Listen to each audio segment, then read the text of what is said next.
So we have all the roof boards on. Things really getting solid. There's like no movement. And I started putting some of the little scallops on. That's what we're calling them, I guess.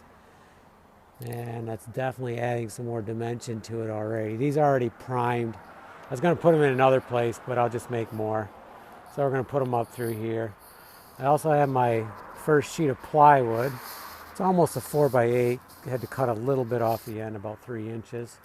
So we're going to put it down through here because most of the water coming off that, when it's coming off hard, is going to hit right in here to out here.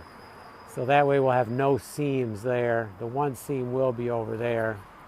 But either way, we have to gecko the seams really good and keep an eye on them. So we'll have one seam going down there. So we're going to get putting more scallops on and get this sheet of plywood over there. Oh, I probably should sweep it off too. Probably have to do that right now.